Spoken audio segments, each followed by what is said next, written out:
За сайн байцгаана уу эрхэм үзэгчдээ манай Syndicate хэлсэн тусгай дугаарын маань шинэ дугаар эхэлж байна. Энэ удаагийн дугаараар бид нийгмийн сэтгэл зүй гэдэг сэдвийг хөндөж байна. Тэгээ зочноо та бүхэн танилцуулъя. Манай зочин судлаач Ц.Батсугар маань хүрэлцээрсэн байна. Нийгэм судлаач, эрх зүйч Ц.Батсугар нийгмийн хөгжил засаглалын чиглэлээр судалгаа явуулдаг 2011 оноос IRIM судалгааны хүрээлэнд судлаач захирлаар ажиллаж байна. Нийгмийн сайн сайхан байдлын судалгааны олон улсын консорциумын гишүүн, Аз намхан далайн үнэлгээний холбооны удирдах сувллийн гишүүн, өөрчлөлтийн төлөөх инновац олон улсын сүлжээний удирдах сувллийн гишүүнээр тус ажиллаж байна. За нэлээд тийм хүнд бөгөөд сонирхолтой сэдвийг хөндөж байгаа хоёлаа. Тэгээд судлаачны хувьд би эхний асуултаа нэлээд тийм тодорхой, шулуухан асуу. Ер нь Монголд ад жаргалтай хүн байна уу? Яг хөө эхлээд нийгмийн сэтгэл зүй гэдгээс эхлэхдээ мэдээж яг хөө нийгмийн сэтгэл зүй гэдгээ бид нэр ерөнхий утгаар нь ойлгоод авч үзэхэд одоо хүмүүс хэр баяртай байна, эсвэл хэр сэтгэл хөдлөл ихтэй байна гэдэг талаас нь харуул та. Яг хөө 2018 онд хийсэн манай байгууллагаас хийсэн нийгмийн субъектив сайн сайхан байдлын судалгаа гэдэг судалгаа хийсэн байгаа. Яг 18 он гэхээр баг 2 жилийн өмнөх үр дүн болж байна. Тэндээс үзэхэд бол яг малчит хамгийн аз жаргалтай буюу амьдралдаа сэтгэл хангалуун сэтгэл ханамж өндөртэй байгаа. Тэгэхдээ энэ юуг илэрхийлж байгаа юм гэхээр тухайн хүн өөрийнхөө амьдралд сэтгэл ханамжтай байдлыг илэрхийлж байгаа болохоос биш малчтын амьдрал хамгийн тийм амархан те эсвэл тааламжтай байна гэж бас шууд дүгнж болохгүй л те. Тэгэхээр нөгөө сэтгэл зүй гэдээ аваад үзэхээр тухайн хүн өөрөө юу гэж хүлээж авч байгаа талаас нь дүгнэхээр бол тийм байна гэж ойлгож байна. Тэгвэл хамгийн ад жаргалгүй хүн гэдэг дээр бас тийм хариулт гарсан уу? Монголд.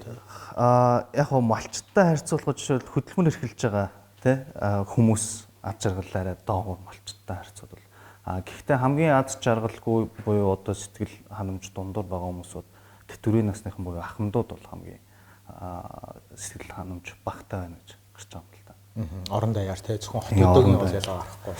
Хот өдөөгийн ялгаа гэдэг маань баг тэр юун дээр харагдаж байгаа. Малчит хотынхан гэдэг дээр бол хөдөлмөр эрхлэл гэдэг дээр бол баг үндсэндээ харагдчихна. Ер нь харьцуулахад бол орон нутгад хөдөөнийхэн маань хотынхноос илүү аз жаргалтай. Би яагаад энэ асуултаар нэвтрүүлгээ эхэлсэн бэ гэхээр ерөнхийдөө хүн бол ихэвчлэн л одоо хэвлэл мэдээлэлээс мэдээлэл авж байгаа. Уламжлалт болон сошиал медиа. Тэгэхээр ерөнхийдөө ингээд бид иргэн дөрөв айгу яриад байгаа. Ер нь болж байгаа бүтэж байгаа маалга те хүмүүс айгу бухимдалтай байна те ууртай байна гэд. Тэр утгаараа одоо Монголын өнөөгийн нийгмийг одоо юу гэдэг нь 0 нь одоо хамгийн аж жаргалтай нийгмээрээ шүү те 10 нь одоо хамгийн аж жаргалтай гэх юм бол 0-оос 10 гэдэг тоон дотор хэд гэж та үнэлэх вэ? Яг ийм скалаар тэр судалгаа маань үнэлүүлж байгаа. За тэгвэл нийгмээрээ яг хэд дээр юм бид нэр?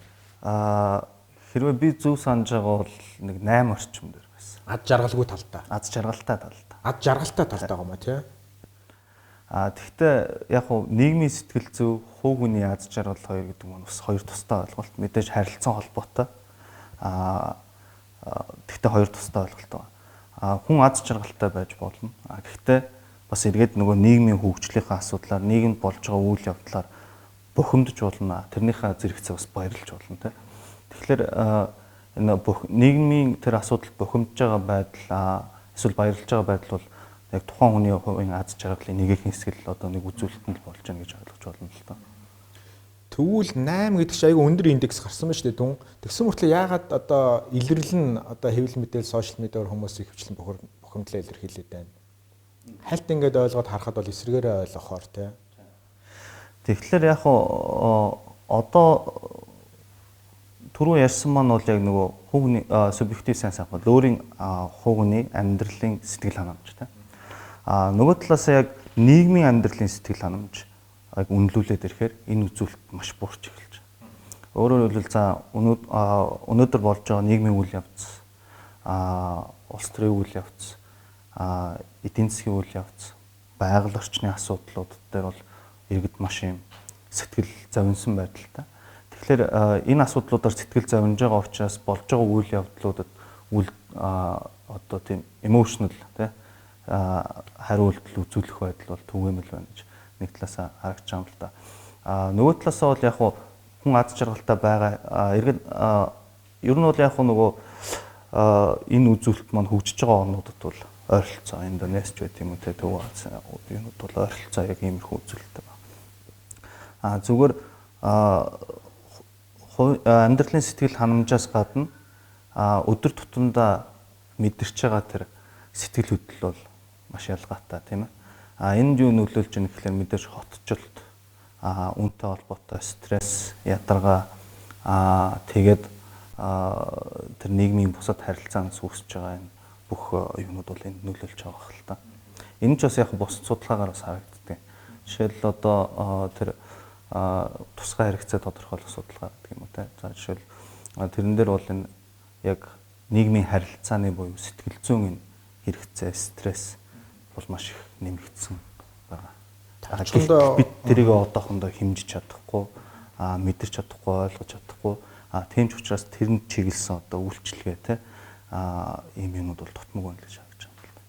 Ингиж одоо ойлгож болох хамгийн энгийнээр хүн Монгол хүн ганцаараа ч юм уу тийм нийгэмтэй нэг харьцахгүй байх үедээ сэтгэл хангалуун ер нь байгаа байдалтай сэтгэл хангалуун харилцаанд ороод бусдаа харилцаад ирэхлээр ерөөхдөө бухимдаад уурлаа явцдаг гэж зүгээр бүдүүлгэр шүү дээ бүдүүлгэр орчуулж ойлгох. Би бол ингэж тайлбарлана. Яг тэгж тайлбарлахгүй. Би болохоор өгч тайлбарлах гэдэг нь гэхээр өөрийн байгаа байдалдаа сэтгэл ханамжтай байх байдал бол ерөөхдөө хайрцангуй өндөр. За би болж байна, миний хийж байгаа ажил болж байна те гэр бүл маань сайхан байна гэдэг ч юм уу. Эннээс гадна энэ миний өөрийн одоо гэр бүлийн хүрээлээс гадна те нийгэм болохгүй байна, энэ бүлэг болохгүй байна. Энэ улс төр болохгүй байна, энэ эдийн засаг болохгүй байна гэдэг тэр хандлага бол илүү байна гэсэн. Өөрөөр хэлбэл миний энэ орон зай бол болоод байна. Эннээс цаашаа юу н асуудалтай байх шүү гэдэг тийм. Тэгэхээр сая тэр 8 гэдэг индекс болохоор хувь хүний аж жаргалын субъективнөө сайн сайхны судалгаа тий. Нийгмийн гэдгээрээ энэ индексийг үнэлвэл ямар тон дээр байгаа бол? За яг нийгмийн гээд коллектив утгаар нь гэх юм уу аваад үзвэл яг тодорхой индекс бол хархан гараагүй. Гэхдээ нийгмийн одоо өнөөгийн юм уу ирээдүйн хөгжлийн чиг хандлага гэдээ аваад үзэх юм бол ер нь бол нэг 3 үндэтний 2 нь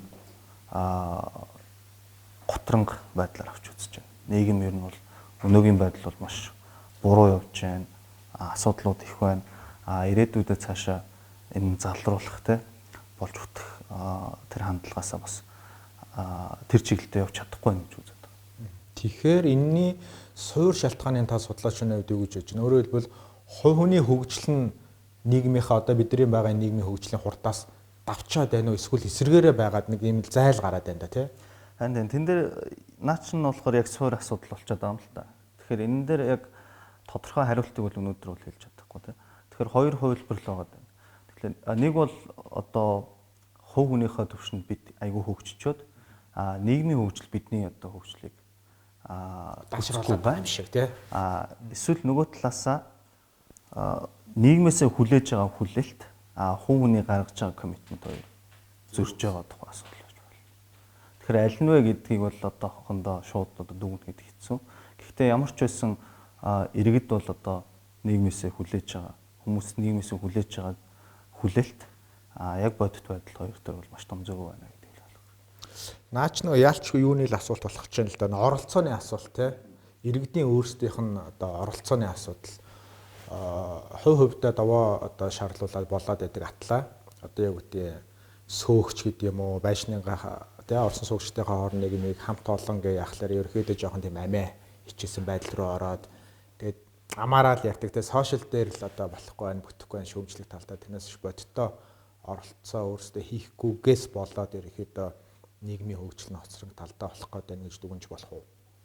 Тэгээ ер нь бол яг оролцоо бол очоод төгтөлтэй байгааг бол олон талаас нь харж болно л доо.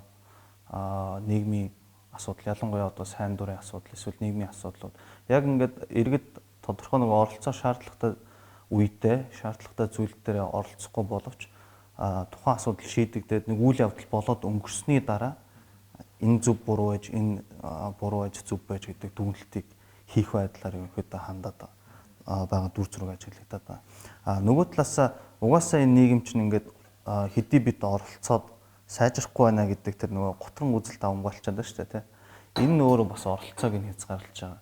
нэг сэтгэл зүйчсэн зүйл. Оролцооч нэмэр байхгүй гэдэг юу те? Одоо оролцооч нэмэр алга одоо жишээл сонгуульд оролцооч л гэдэг те. Оролцоод ялгаа ерөөсөө алгаа 30 жилд бол яг сонгогч байсан хүмүүс нь ингээл үргэлжлүүлэл байгаад юу ч өөрчлөгдсөнгүй гэдэг ч юм уу.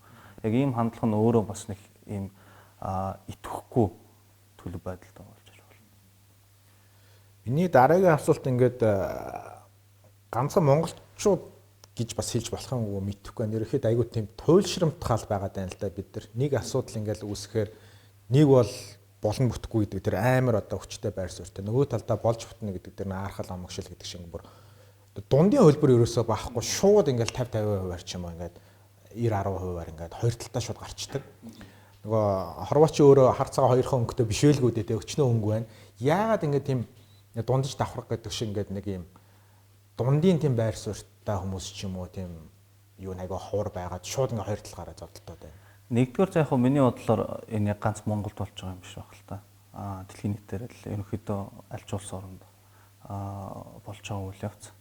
Хоёрдугаарт яг яагаад ингэж юм болгон дээр нэг байр суурь илэрхийлдэг те дүгндэг одоо жишээл нэг үйл явдал болонгот л өстой зөв юм хийчлээ гэл эсвэл өстой буруу юм хийчлээ гэл хуваагдчихдаг те. Тэгэхээр болж байгаа үйл явц болгонд хариу үйлдэл үзүүлээд байгаа нь тухайн хүний өөрөө сэтгэл зүйн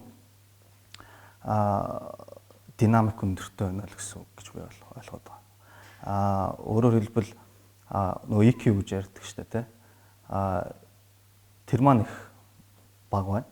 Тэгэхээр юм болгонд нөгөө нэг тэр мэдээллийг өөртөө шингээж чадахгүй тий. Тэр заавалчгүй нэг хариу үйлдэл үзүүлдэг тийм байдалтай байна гэж дүгнэх гэдэг. Гэхдээ яг нөгөө нэг сайн байна гэдэг ингээд сайхнаар хүлээж авдаг, муу байна гэдээ хүлээж авдаг нь өөрөө буруу гэсэн үг биш л дээ.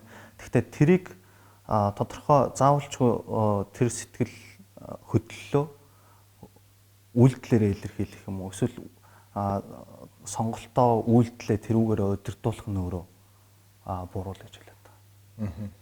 Энэ хүний үйлдэл сэтгэл хөдлөлөө удирдах зүйл нь одоо юу гэдэг хүний боловсролын төвшөнтөө хамаарах уу?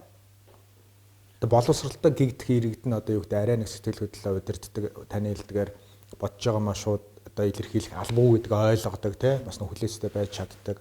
Нөгөө хэсэг нь одоо тийм биш ч гэдэг юм уу? Боловсролтой шууд холбогдох уу? Манай нийгмийн одоо энэ болохгүй байгаа ороо босгоо юм. Тий. Яг мэдээж тодорхой хэмжээнд боловсролтой бол уялдана л да.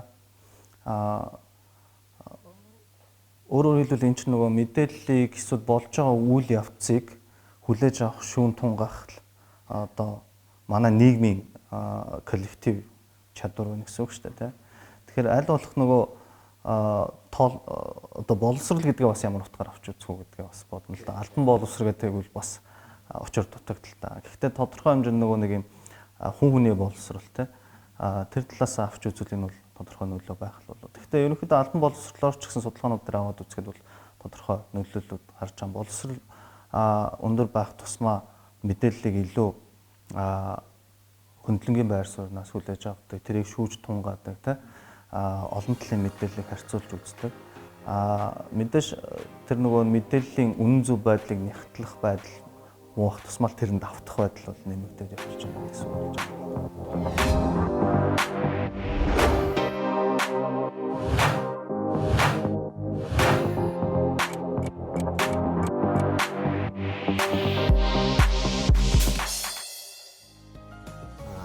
Жаргалын хувьд ингээд хөдөө байх тусам малчич гэдэг юм те ганцаараа ч юм уу тиймэрхүү бие даасан юм ахуйтай байх тусмаа жаргалтай. Эсвэргээр хот хүрээгээд олон хүн юм чигдсэн газар орж ирэхэд энэ жоохон стресс депресс нэмэгдээд шүү дээ те. Яг монголчуудын нөгөө ад жаргал хаана ад жаргал мэдэрч байгаа гэхэлэр нөгөө танил дотн орчиндоо те. Тэгэнгүүт танил дотн орчин гэхэлэр илүү гэр бүл, хамаатан садан, найз нөхөд төвхтэй ийм харилцаа. Нутгийн зөвлөл. Өөрөөр хэлбэл хинд хамгийн их итгэж яах гэхэлэр өөрт хамгийн ойр тэр бүлэгтэй итгээд.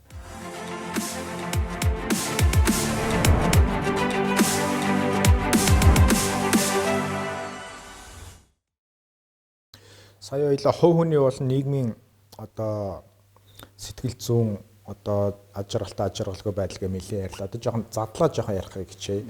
Дотор нь ингээд нийгэм гэдэг чинь өөрөө хүн шүү дээ, тий. Тэр насны бүлгээр нь ч юм уу амьдрч буй газар зүүн байршил хүүсээр нь ингээ ялгаад үзэхлээр ерөнхийдөө ямар насны ямар шин хүмүүсний илүү аж жаргалтай, ямар насны ямар шин хүмүүсний илүү тийм гутранг тий сөрөг талтай байгаад байна гэдэг дээр тойлж болох уу? Тий. За аз жаргал гутран байдал гэдэг нь илүү нөгөө нийгмийн хөгжил тал руу ирсэн тий. Коллектив гэдэг талаасаа тий.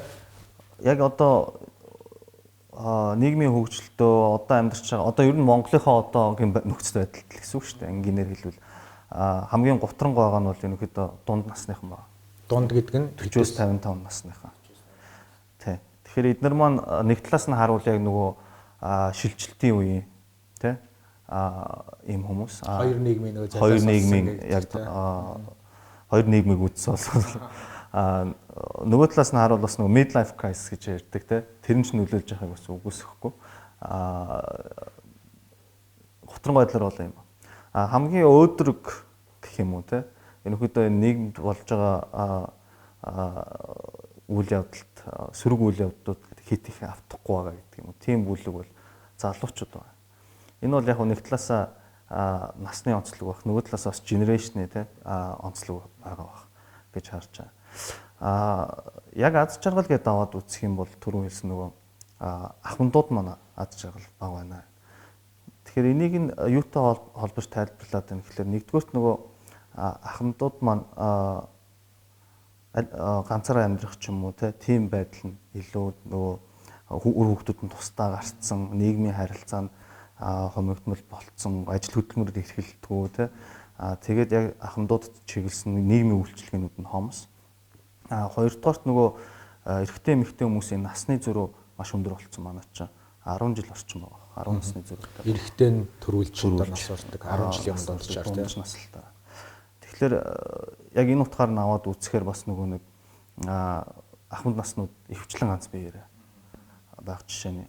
Хоёрдугаарх нь эдийн засгийн баталгаатай байдал маш сул байгаа нь бол жишээл сая тэтгэврийн зээлт хийх үеэр бол харагдаж байгаа шүү дээ. За энэний дараагаар нөгөө эрүүл мэндийн асуудал. Тэгэхээр энэтэй холбоотой эдгээр нь бас яг тухайн хүмүүсийн аз жаргалд бас нөлөөлж байна уу да гэж бодож болохоор байна л да. Хамгийн аз жаргалтай гэдэг түрүүнээс нөгөө малчт маань байна гэж тэ. Тэгэхээр энэ дээр тайлбар нь бас юу гэж болох вэ гэхээр нэг талаасаа яг нөгөө уламжлалт амьдралын хэм маягаар амьдарч байгаа. Гэхдээ яг шинэ тутам одоо нөгөө сургууль соёл энтертэй холбоотой малчин өрхүүд ингээд хоёр тусдаа гарцсан те эхнэр нь хүүхдүүдтэй сумын төв дээр амьдардаг нөхөр нь хөдөө мал дээр байдаг. Иннээс болоод нийгмийн янз бүрийн асуудлууд гарч байгаа гэх мэт тийм зүйлсүүд бол байгаа. Гэхдээ ерөнхий утгаараа аваад үзэхээр бол уламжлалт аж ахуйгаар амьдарч байгаа. Тэр утгаараа нөгөө цоошин юмыг одоо нөгөө хотчлтын ч юм уу одоо энэ шинэ юунуудтай нүр төлөхгүй байгаа учраас бас нэг нөгөө өөрийнхөө орон зайд байгаа гэж хэлж байна. Хоёрдугаар бас юу энэ хүүний сэтгэл зүйд гэдэг юм уу тэр сэтгэл ханамжид байгалийн нөлөөлөх хүчин зүйл бол бас өндөр байна гэж үзээд байгаа юм хэд. Жишээл одоо барууны орнуудад жишээл стресс ядаргаанд орсон хүнийг бол байгальд гар гэдэг одоо жор бичиж өгч байгаа жишээ нэ тэ. Тэр утгаараа бас нөгөө байгальд амьдарч байгаа гэдэг утгаараа бас юм яаруу твдүү юм амьдралын хэм маяг харьцангуй баг. Тэр утгаараа бас энэ нөлөөлж болж байна л гэж үздэг юм л та. Тэгэхээр та сая нэг насан дээр ингээд ахмад үе, дунд үеийнхэн дээр завсрын гэдэг залуучууд гэдэг дурдлаа. Сүүлийн үед бас энэ олон улсын судлаачдын донд үе хоорондын судалгааг нэлээд яваад энэ бүх хүмүүс нөгөө Gen Z шоу ичлээ millennials энэ төргээд тэрний яг үнэхээр тийм эффект байна уу те яг үе хоорондын. Мэдээж яг манад гадныхан шиг тийм эффект ажиглагдахгүй л да. Жишээл одоо юу гэдгийг millennial Y generation ч гэдэг юм уу те эсвэл baby boomers ч гэдэг юм уу тэдгээрийн хоорондох ялгаа энтрийг бол манай тарьцсангүй. Гэхдээ яг одоо нөгөө шинэ мянгныхан те Z generation бол ялчгүй нөгөө энэ social media global soil те pop culture энтертэйгээ холбоотой бас нэлээ онцлог ялгаа болон хоорондын ижил төсөөтэй байдал байх шүү. Энэ дээр бол яг манай зүгээс бол нарийн судалгаагаар бас тогтоосон юм бол алгалтай өнөөдрийн байдал. Логикийн хувьд би нэг зүйл жоохон ойлгохгүй байгаа нь жаргалын хувьд ингээд хөдөө байх тусам малчич гэдэг юм те ганцаараа ч юм уу тиймэрхүү бие даасан юм ахуйтай байх тусмаа жаргалтай. Эсвэргээрээ хот хүрээгээд олон хүн юм чигдсэн газар орж ирэхээр энэ жоохон стресс депресс нэмэгдээд нь шүү дээ те. Тэгээд эсвэргээрээ бүр ингээд уг нь амьд харилцаа үүсээд өдөр тутам интеракт болдог хүмүүс ингээд сайн уу юу байна гэдээ явдаг баймаар юм. Тэгсэн чинь бүр эсвэргээрээ энэ юу байгаад байна те. Одоо хөршөөч одоо мэдхээ байчлаа те мэдлэхээ байцсан гэдэг шиг те. Яг монголчуудын нөгөө ад жаргал хаана ад жаргал мэдэрч байгаа гэхэлэр нөгөө танил дотн орчиндоо те. Тэгэнгүүт танил дотн орчин гэхэлэр илүү гэр бүл хамаатан садан найз нөхөд төвтэй ийм харилцаа. Нутгийн зөвлөл. Өөрөөр хэлбэл хинд хамгийн их итгэж байгаа гэхэлэр өөрт хамгийн ойр тэр бүлэгтэй итгээд танихгүй хүнд бол итгэл баг те. Тэгээд энэ итгэлцэл хамтын ажиллагаа өөрөөр хэлбэл итгэлцэл өндөр байна гэдэг чинь хамтын ажиллагаа нэгэндээ туслах байдал амьд харилцаа чи илүү өндөр байна. Тэгэхээр хөдөө орон нутагт бол энэ маань илүү байна. Хэдий одоо саахалтын зайтай амьдарч байсан ч гэсэн одоо нөгөө нэгнийдээ зочилдог хамт одоо ямаагаа самандагч байдаг юм уу те. Тэгэхээр ийм харилцаа нь илүү төлөхгүй байгаа юм болов уу гэж харагдаад байгаа юм л да. Хотод ирэхээр яг ингээд дөрвөн уулын дунд л бид нэр ингээд сая 500 мянгуулаа ойрхон ингээд амьдраад байгаа юм шиг боловч ингээд дөрвөн хааны дотор л ерөөсөө ингээд тэрнээсээ илүү хайлж гарахгүй. Тэгээд ирэхээр нөгөө нэг хамаатан садны хоорондын харилцаа холдоод эхэлдэг. Нөгөө албан харилцаа те ажлынхантайгаа албан шугамар хүмүүстэй уулздаг харилцаа нь илүү ойртоод нийгмийн харилцаанд тэдгээрийнх нь жин дарж байгаа байдал нэмэгдээд эхэлж. Тэгэхээр тэр утгаараа нөгөө нэг яг хүмүүстэй харилцах гэдэг юм уу тэр байдал нь давтамж нь нэмэгдэж болох ч тэрнийх нь яг нөгөө нэг чанарын агуулга гэх юм уу те илүү өөр чиглэл рүү явж байгаа гэсэн. Илүү ажил хэргийн те тийм чиглэл рүү явж байгаа. Тэгвэл бид нар чинь биенийгаа айгүйх тийм жалга довны үзэл гаргадаг гэж шүүмжилдэг шүү. Гэхдээ эн чинь тэгвэл бас нөгөө талдаа айгүй тийм эерэг зөв ашиглаж чадах юм бол айгүй хүчтэй сайн үзүүлэлтэнд бас тоосгдож болох юм байна. Коллектив гэдэг талаас. Яг хамтын ажиллагаа нэг нэгэ дэмжих байдал гэдэг юм уу те одоо нийгмийн тэр safety net гэдэг утгаараа бол сайн үзүүлэлт байж байгаа. Нутгийн зөвлөлүүд бол ингэ яваад идэв юм те. Ер нь амар хүчтэй юм байл шүү те. Итгэлцэлгээ ярьсныхаа танд санал нэг байна. Яг ингээд бие биендээ итгэх юм дээр айгүй сул. Тэр хэмжээгээр дотны цөөхөн үрийн дотор айгүй хүчтэй community юм шиг мөртлөө ингээд community хоорондын те хамтын ажиллагаа итгэлцэл гэдэг юм айгүй сул байгаад байдаг. Одоо тэр нэг айгүй олон юм дээр бид нар харж чадна л да те. Одоо баг төрийн бос байгууллага болон хоорондоо хоёр хуваагдчихээн. Улс төрийн намууч гэсэн ингээ хоёр хуваагдахаас ахуулаад институт талаас тэрийн тэгтээ би сүүлийн асуулт тавья. Миний дараагийн асуулт болохоор Монголд ер нь тийм хүлээн зөвшөөрөгдсөн нийгмийн лидер гэж байна уу? Тэр нь заавал улс төрч байх албагүй л те.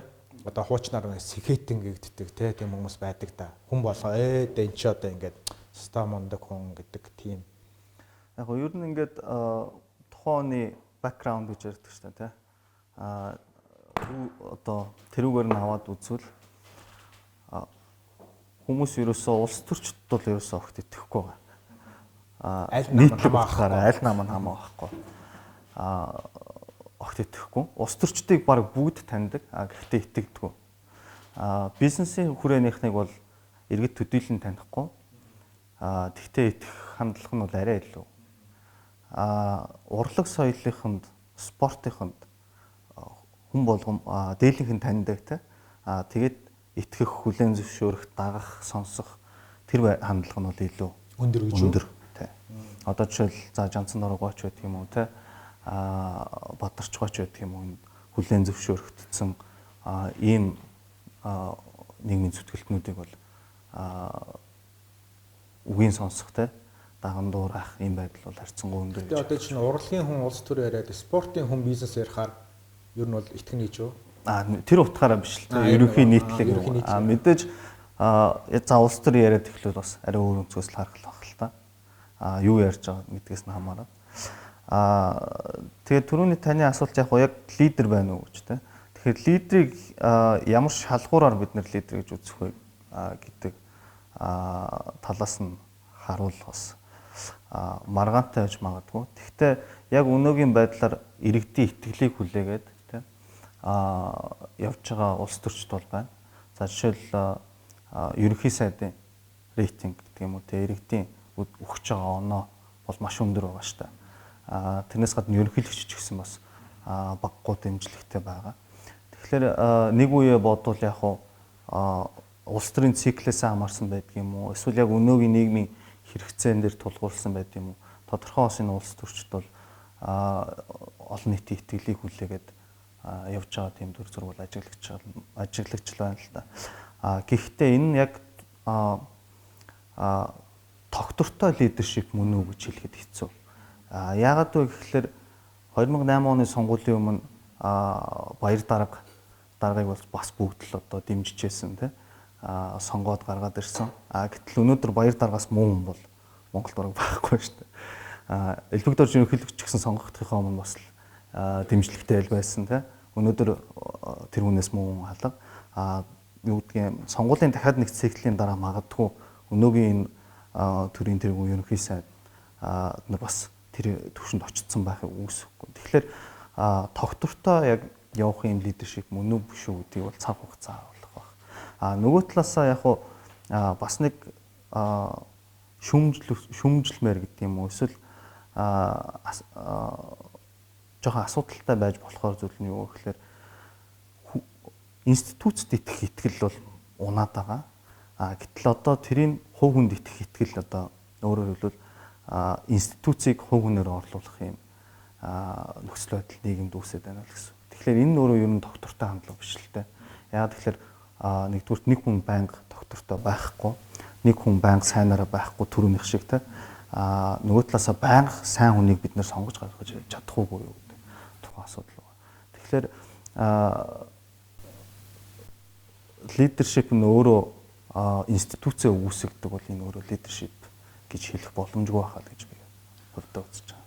Манай улс ч үг нь улсынхаа институцийнхаа одоо хэв шинжийг солиод одоо бараг 30 гаруй жил болчихлоо шүү дээ тий. Тэгээ одоо хүртэл ерөөхдөө төр бизнесийн байгууллага төрийн бас байгууллагууд институцийн хувьд ингээд төлөвшөж чадахгүй л яваад байна гэж хэлж болох уу тий. Ер нь бол яг хөө тэгж хэл тантай бол санал нэг байна. Альч институт маань тий иргэний нийгэм маань ч тэр бизнес маань ч тэр тий төрийн институт маань ч тэр яг ингээд органик хөгжлийнхоо тэр үе шат руу орч чадахгүй. Бид нэр ийм байх ёстой гэж зүтгүүлээд байдаг. Нөгөө талаас нь эн чинь болохгүй штэ л гэдэг. Тэгээ энэ хоорондын зөрчил ихсээд авах тусмал нөгөө институцтэй итгэл нь буурал одоо төрийн институцтэй итгэхэ байлаа, улс төрийн институцтэй итгэхэ байлаа. Сүүлдээ бүр одоо иргэний нийгэмдээ итгэхэ байлаа тий. Тэгээ бизнесүүдээс бас одоо янз бүрээр сайн нэртэй компани юу байхаа байж. Одоо ер нь бүтнээстэй бүлээн зүстэй байгууллага бол байхгүй л гэж хэлж болохгүй. Хэлэхээр болчиход байна л.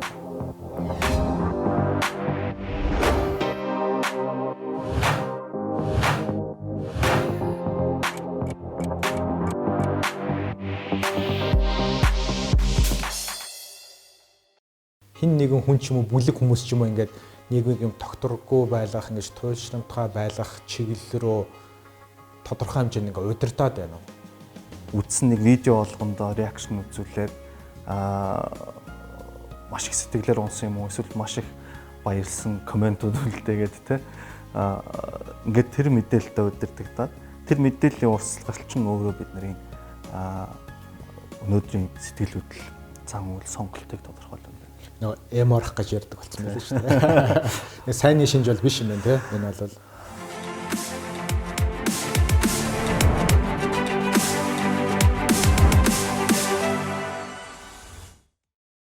тэгэхээр миний дараагийн асуулт энэ ингээд институт болон хувийн зөрчил дээрээс нь ингээд нийгэм ингээд амар туулчламтгай болцсон дээр хоёр тишээ ингээд ороо бусгаач хаалтан дотор хэлэхэд тийм болцсон байгаа нь бид нар ингээд юу гэдэг шилжилтийн үед явж байгаа улс гэдгээрээ ингээд жам ёсны л унж босдог юм процесс яваад байна уу? Зөв муухагаар хардаад хэлэхэд хин нэгэн хүн ч юм уу бүлэг хүмүүс ч юм уу ингээд нийгмийг юм тогтворгүй байлгах ингэж туйлшрамтгай байлгах чиглэл рүү тодорхой хэмжээний ингээ удирдаад байна уу? Тэгэхээр яг энэ сэтгэл хөдлөлт хэтэрхий автоматгай гэх юм уу те. За хэтэрхий автоматгай жоохон бид нар сэтгэл хөдлөл өндөртэй байна л гэж томьёолч дээ. Сэтгэл хөдлөл өндөртэй байгаагийн цаана маш олон шалтгаан байгаа. Нэгдүгürt бид нар ингээд уламжлалт нийгмээс одоо хотчлолтой орчин үеийн нийгэм рүү шилжих гээд явж байгаа. Энэ шилжилтийг мөчөд одоо стресс, нерв олон юм байна те. Нөгөө талаас яг энэ 21-р зууны маш их мэдээллийн дунд байгаа учраас энэ бас нөлөөлж байгаа. Энийг яагаад хэлж байгаа гэхээр ганц энэ сэтгэл нөгөө хөдөлч нь нийгмийн сэтгэл зүй чинь сэтгэл зүйн динамик чинь манад ажиглагдаад байгаа зүйл биш те. Жишээл сая одоо энэ коронавирустай холбоотой бусад орнуудад хүмүүсийн гаргаж байгаа зан үйлийг ажиглаж байхад. Тэгэхээр энэ сэтгэл зүйн динамик бол энэ угаасаа өнөөгийн цаг үе хөгжлийн үе шат нийгмийн хөгжлийн түвшнээс шалтгаалсан юм зүйл байна. Гэхдээ энэ нь бол энэ дээр тодорхой хэмжээний тоглолт хийж ашиг хонжоо харсан тийм бүлэг хүмүүс гэх юм уу те эсвэл байгууллагууд тодорхой бүлгүүд бол байгаа. Тэгээд тийм одоо үйл ажиллагаанд явуулаад байна шүү дээ. Жишээл хамгийн энгийн жишээ бол ер нь хаа газар за жишээл Америкт цагаачдыг дайсан болгож харуулад тэгээд тэн дээр улс төрийн оноо авч сонгогдож байгаа жишээ нэ. За жишээл одоо хамгийн сүүлийн жишээ сая Унгарт бас энэ үзэгдэл гарч байна. Тэгээ Европт даяараа цагаачдыг бас ингээд дайсан битээр нийгэм таниулах тэр айдас дээр нь тулгуурлаж одоо ашиг хонжоо олох гэдэг юм. Манайд ч гэсэн одоо ерөнхийдөө ямар нэгэн дайсан бүтээж агаад тэрнээс айхтар айдас дээр нь эсвэл тэрнийг үзэн ядах тэр үзэн ядал дээр нь бас өөрсдийн ашиг хонжоог эрэлхийлсэн тийм зүйлсүүд бас байна уу да гэж ажиглагдаад байгаа юм л та. Лидершипийн хувьд манлайлалын хувьд хэлсэн ингээд тогтвортой ерөөсөө байж чадахгүй байна. Өнөөдөр хамгийн сайн байсан маргааш хамгийн муу хүн болж ингээд хувирдаг гэдэг. Тэгэхээр энэ нь өөрөө одоо тэр хувь хүний гэхээс тэр лидер гэж байгаа цаг үеийн мэдэрч байгаа лидер гэхээс илүү тэр эргээд нөгөө нийгмийнхаа сэтгэл зүйтэй холбогдох гэдэг. Өөрөөр хэлбэл тухайн моментод тухайн мөчид тухайн салбарыг манлайлж байгаа хүн одоо олонний дэмжлэгийг авахын тулд одоо попралт гэж ярьдаг те популизм те хүссэн үсээгүй тэр тоглолтыг хийж ижил тодорхой хэмжээний олонний дэмжлэгийг авч өөрийн гэсэн те шийдвэр гаргах төвшөнд очиж байна. Тэр утгаараа одоо тэднийг бас буруутгах нь одоо хэр үндэслэлтэй вэ гэдэг юм ил танаас асуумаар байна л да. Гендэ гондоо гэдэг шиг те. Яг ингээд түрүү хэлсэнтэй нийгэм тодорхой дайснуудыг бий болгоод байна. Энэ нь бол яг нэг талаасаа бас ингээд хүмүүсийн сэтгэл зүйд нөлөөлж байгаа энэ олон янзын мэдээлэл байгаа тийм. Гэтэл яг тэр мэдээлэл боттой юу, боттой биш үү гэдгийг бол яг өнөөгийн байдлаар ямарваа нэг институт нотлоод гаргаад ирсэн юм бол байхгүй байх жишээ тийм. Жишээл баахан улс төрийн хэрэгүүд яваал гэдэг шалгаал байна гэдэг тийм. Шүүхөр шийдэгдсэн хэдвэлээ. Нөгөө талаасаа яг тухайн хүмүүс маань тэр нийгмийн хүмүүсийн хүсэж байгаа тэр өөрчлөлтийг бий болгож чадахгүй байна. Анх өгч байгаа амлалт тэгээд яг бий болгож байгаа үр дүн хоёр зөрж байна уу да. Тэгэхээр нөгөө та түрүү хэллээ шүү дээ попралт байна гэх тээ. Тэгэхээр попралт гэдэг маань нөгөө хүмүүсийн дэмжлэгийг авахын тулд амлалт өгöd шүү дээ. Гэтэл яг тэр амлалтандаа хүрч чадахгүй бол мэдээж итгэл буурна тийм ээ. Тэгэхээр энэ хоёрын хоорондын зөрүү нэгдүгürt байгаа баг. Өөрөөр нэг талаасаа хэлбэл яг арай өөр өнцгөөс нь хэлбэл лидерүүд маань яг тийм автентик байж чадахгүй байна тийм. Илүү хүмүүс таалагдах гэдэг байна. Хоёрдугаарт нөгөө талаасаа яг тэр хуучин лидерүүдийг гэх юм уу дайсан болгох сонирхол ус тодорхой хүмүүст байгаа. Мэдээж тэр энүүгээрээ би нөгөө тэр хүмүүс зөв байсан гэж бол хэлээгүй. Гэхдээ нийгмийн сэтгэл зүг тэгж контраст гаргаж шүү дээ. Контраст гаргах тийм сонирхол ус байгаа байх гэж бодож байна л да. Одоо яг наадахтаа ч уйлдуулаа асуухад одоо сонгуул боллоо. Эдгээр 7 хоногийн дараа те эдгээр сарын дараа. Тэгээд ялангуяа залуучуудын хооронд явж байгаа яриаг харахаар за одоо өмнөх үеийнхээ одоо болсоо тий ах эгч нар зайгаа тавьж өгөө. Одоо бидний үе ирсэн ингээд хүчндэх маягтай ч юм шиг, алдагдах маягтай ч юм шиг ингээд юмнуудаас яриад байгаа. Тэрнэгээ үнэхээр ингээд үеийн ингээд тодорхой хугацаанд болоод зогсд юм уу, дуусд юм уу? Эсвэл бол дараагийн үеийн нөө цүн төрнө гэдэг шиг өмнөх үеэ ингэж тий төрж гарч ирэх ёстой юу? Тэгээ залуучуудын одоо улс төрийн оролцооны талаар та судлаачны хувьд хөндлөнгөөс ямар дүгнэлт хийж ямар байр суурьтай байгаа вэ? Яг ингээд залуу энэ бол нөгөө хувь хүн болгоны бодол өөр баг л та. Залуу үедээ зай тавьж өгөх ёстой юу? Эсвэл тэднийг ингээд халамжлан хөгжүүлэх ёстой юу? Эсвэл залуучууд нь өөрсдийн хүчээр цүн төрж гарч ирэх ёстой юу гэдэг бол яг хувь хүний үзэл хандлагын асуудал. Энэ дээр яг зөв буруу гэж мэдэхгүй байна. Гэхдээ улс төрч тэр альва орон зайд тодорхой ротац байх ёстой. Энэ ротацыг яагаад одоо зогсчод байгаа юм бэ гэхлээр энэ ротацыг хийж явах хэвээр хамгийн гол хоёр хувилбар л байгаа. Яаж явах вэ? Нэгдүгээр улс төрийн нам өөрөө эрүүл байж ротац явагдах хэвээр төлөвшсөн улс төрийн хүчинд те тэгжээж залуу хүчнээ одоо боловсруулж, хүмүүжүүлж, хөгжүүлж дараагийн түвшинд нь гаргана тийм. Гэтэл манад энэ улс төрийн хүчнүүдийн төлөвшил өөрөө муу байгаа учраас нам доторх ротац өөрөө аягүй сул байна гэж. Энэ юугаар илэрч байгаа юм гэхэл нөгөө сонгуульд нэр дэвшдэг хүмүүс нөгөө л нэг хүмүүс те олон жил сонгогдсон улсууд улс төрчтөн байж байдаг ч юм уу. Нөгөө талаас хэрвээ энэ систем ажиллахгүй бол иргэд сонголтоор тэр ротацыг бий болгох тухайн асуудал. Тэгэхээр сонголтоор бий болгоё гэдэг нь одоо манад байгаа сонголт болчиход байна шүү дээ. Улс төрийн намын төлөвшил муутай байгаа учраас. Гэтэл сонголтоор бий болгоё гэхэлэр иргэдийн зан үйл нь өөрөө сонгуулийн зан үйл нь гэх юм уу эсвэл улс төрийн боловсрол нь яг тийшээ гэж хэлэхгүй байна гэж хэлэх гээд байна. Яагаад вэ гэхэлэр түрүү хэлсэндээ итгэлцэл гэдэг. Мэдээж өөрийгөө төлөөлөх хүн сонгохын тулд тодорхой хэмжээний итгэлийг тэр хүнд үзүүлж байгаа шүү дээ. Тэгэхээр итгэлцэл нь өөрөө тухайн хүнийг тодорхой хэмжээнд мэддэг те тэр хүний сайн мууг нь ялгадаг тэр төвшөнд очсон. Гэтэл нөгөө шинэ улс төрчид залуу хүмүүс гараад ирэхээр тухайн хүний талаар мэдээлэл байхгүй энэ нөхцөлд нөгөө танихгүй бурхнаас таньдагч төрөн дээр гэдэг л хандлагаар нөгөө л нэг хуучин улс төрчдөө сонгодог ч юм уу. За энэ маань ямар ч байсан ингэдгийн юм хийцэн гэх хандлага бол амгаа байна гэж харагдаад байгаа. Тэгэхээр энэ дээр яг залуу улс төрчдийн өөрсдийнх нь эсвэл улс төрт орж байгаа залуучуудын гаргаж байгаа хандлага нь зөвхөн миний хүний үүднээс юу ч харж байгаа гэхэлэр улс төрт орноо аливаа асуудлыг шийднэ гэхэлэр заавалч улсын хурал руу хошуураад байдаг. Хамгийн топ руу шууд тий. Мэдээж тухайн одоо юу гэдгийг тодорхой нийгэмд хийх зүйлээ хийцэн хүлээн зөвшөөрөгдсөн байгаа байх л та.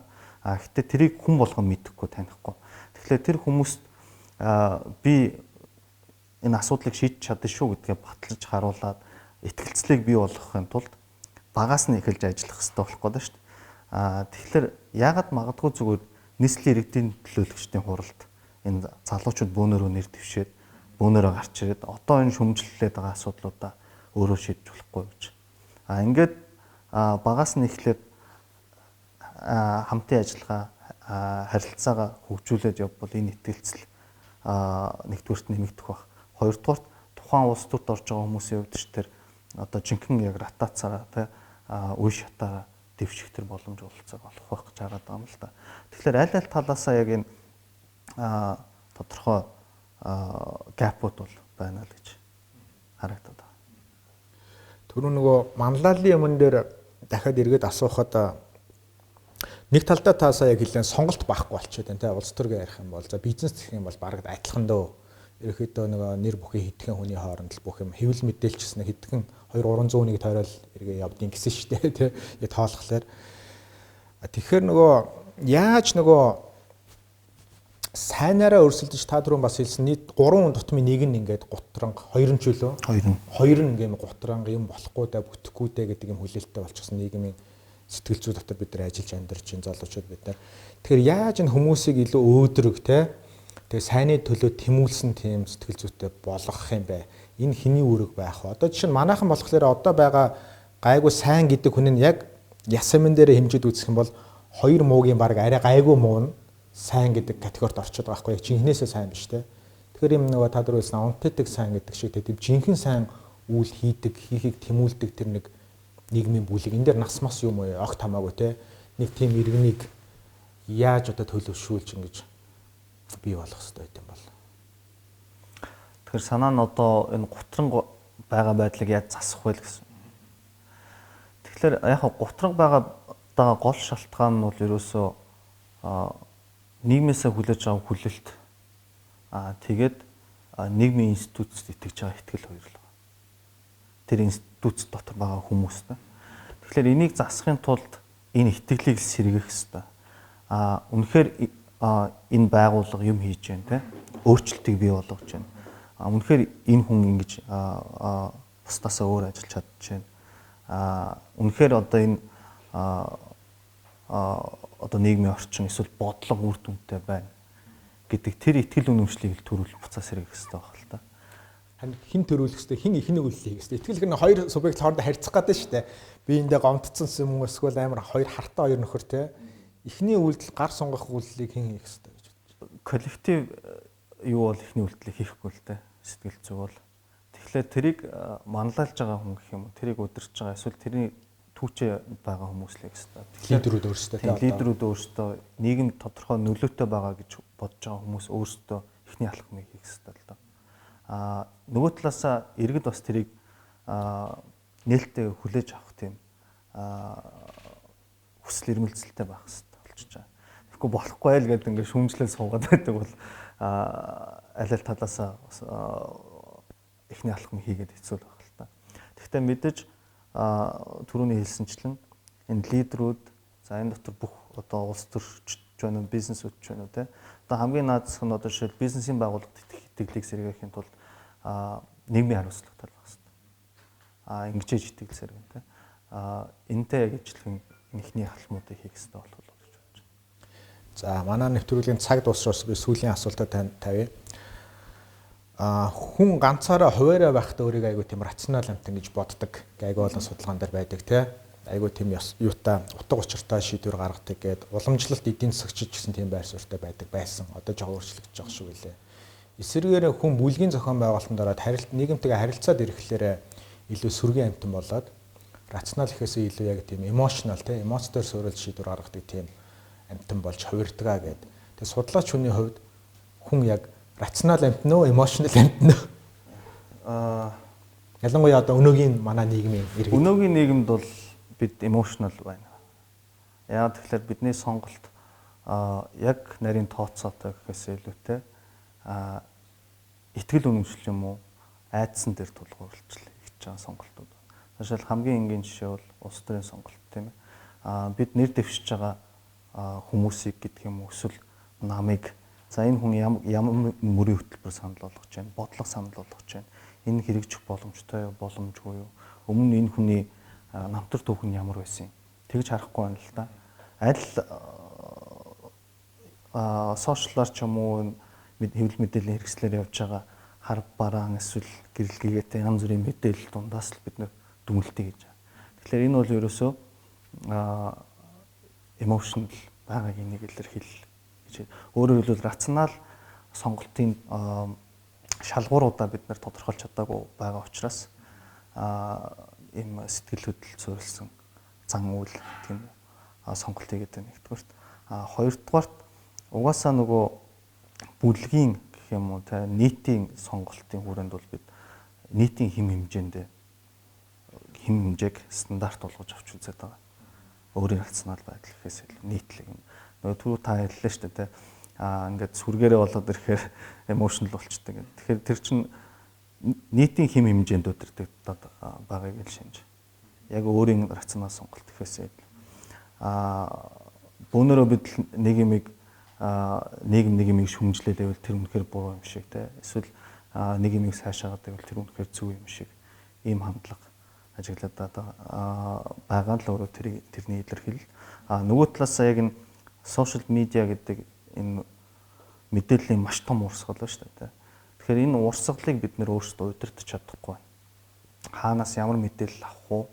Тэрийг яаж хүлээж авах уу? Тэрэнд бид нэр өөрсдөө удирдахтаад үзсэн нэг видео болгондоо реакшн үзүүлээд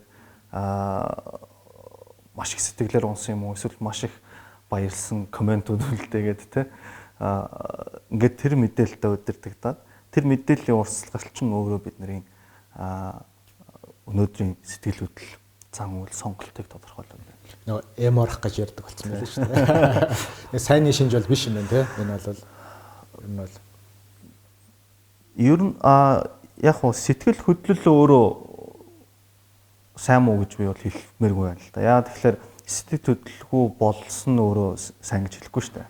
Бас тодорхой хэмжээнд байх ёстой зүйл. Зүгээр тэр маань өөрөө бид нарыг жолоодж байгаа хүчин зүйл болоод байвал энэ бол өөрөө муу. Яагаад тэгэхээр энэ сэтгэл хөдлөлтөөр дөрөөлөөд бид нарыг аливаа нэг сонголт руу түлхэж байгаа бүлэг хүмүүсийн ашиг сонирхол бидний хөтлөгдөх эрсдэлтэй болж байна гэсэн. Бас сайн ойлголоо. Тэгээд нийгмийн сэтгэл зүй гээд бас нэлээд тийм хүндөвтөр боловч айгүй сонирхолтой тийм сэдвийг бид хоёр хөндлөө. Тэгээд нэвтрүүлгийн цаг маань ингээд дуусч байгаа ч та хэрвээ та зөвшөөрвөл энэ сэдвийг дүгнээд товчхон та өөрийнхөө байр суурийг эцэст нэгэ илэрхийлээч гэвэл юу хэлэх вэ? Үзэгч нартаа зориулаа тий. Мэдээж нэгдүгээрх нь бол түрүүн хэлсэнчлэн бид сэтгэл хөдлөл өндөртэй байна. За энэ бол олон юмнаас шалтгаалж байгаа. Бидний өнөөгийн ажил хөдөлмөр, нийгмийн амьдрал, хүрээлэн байгаа орчин. Тэгэхдээ энийг бид удирдах ёстой. Хүлээж одоо энэ бүхнийг бид нэр шингээж авч чадах тийм одоо арга ухаан суралцах хэрэгтэй гэх юм уу те. Хэрвээ тийхгүй бол бусдын бүлгийн эсвэл нийгмийнхээ бид нар золиос бол. Тэгэхээр энийг удирддаг эсвэл энэ мэдээллийг энэ их болж байгаа үйл явцыг шингээдэг тэр арга барилтаар бид суралцах хэрэгтэй болж байна гэсэн. За маш их баярлалаа. За баярлалаа.